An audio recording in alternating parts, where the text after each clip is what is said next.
વડોદરા શહેરમાં દારૂના ગેરકાયદેસર વેપાર સામે પોલીસ દ્વારા કડક સંદેશ આપતી મોટી કાર્યવાહી કરવામાં આવી છે। ઝોન 2 વિસ્તારમાં આવતા રાવપુરા, ગોત્રી, નવાપુરા, જેપી રોડ, અકોટા અને અટલાદરા પોલીસ સ્ટેશન દ્વારા જપ્ત કરવામાં આવેલા દારૂનું જાહેરમાં નાશ કરવામાં આવ્યો હતો। કોયલી ચેકપોસ્ટ પાસે ખાસ આયોજન કરીને મોટી માત્રામાં જપ્ત કરાયેલા દારૂનો નાશ કરવામાં આવ્યો। આ સમગ્ર કાર્યવાહી દરમિયાન ઝોન 2ના ડીસીપી, એસીપી, સંબંધિત પીઆઈ અધિકારીઓ તેમજ એસડીએમ અધિકારીઓની હાજરીમાં કાયદેસરની પ્રક્રિયા પૂર્ણ કરવામાં આવી હતી। પોલીસ વિભાગના જણાવ્યા મુજબ શહેરમાં ગેરકાયદેસર દારૂના વેચાણ અને હેરાફેરીને સંપૂર્ણ રીતે રોકવા માટે આ પ્રકારની કાર્યવાહી સતત કરવામાં આવશે।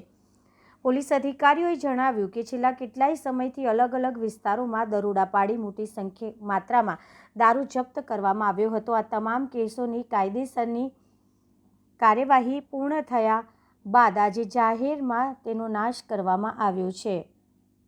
શહેર પોલીસના ઝોન 2 વિસ્તારની અંદર આવેલા પોલીસ સ્ટેશનોમાં અવારનવાર જે અંગ્રેજી દારૂની રેડ થઈ હોય એ દરમિયાન પોલીસ સ્ટેશનોમાં મુદ્દામાલ હોય એની નિકાલની કાર્યવાહી માસિક થતી હોય છે। આ વખતે ઝોન 2 વિસ્તારના જેટલા પણ પોલીસ સ્ટેશન છે તેમાંથી ટોટલ મુદ્દામાલ 16,53,000 નો મુદ્દામાલ છે, જેની ડિસ્ટ્રક્શનની કાર્યવાહી ચાલે છે। અહીંયા અમારી સાથે સમગ્ર ઝોન 2 વિસ્તારના ઇન્ચાર્જ, ફાયરની ટીમ અને એસડીએમ પણ હાજર છે અને સરકારી ધારાધોરણ મુજબ આ સમગ્ર મુદ્દામાલ છે, અંગ્રેજી દારૂ મુદ્દામાલ, એનો નાશની કાર્યવાહી ચાલુ છે।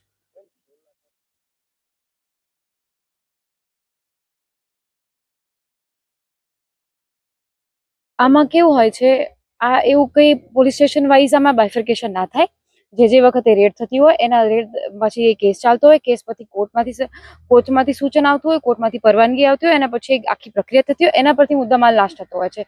કયા પોલીસ સ્ટેશનમાં કેટલું છે અને કેટલી રેડ થઈ એ બધો એ વિષય નથી। અત્યારે હાલ કોર્ટે શું પરવાનગી આપી છે અને કોર્ટમાંથી કેટલો મુદ્દામાલને નાશની પરવાનગી આપી છે, કારણ કે એક કોર્ટની કાર્યવાહી હોય છે અને એની સાથે પોલીસ સાથે સંકલનમાં રહીને પોલીસ સ્ટેશનોની અંદર મુદ્દામાલ ભરાવો ના થાય એ સંદર્ભનો મુદ્દો છે।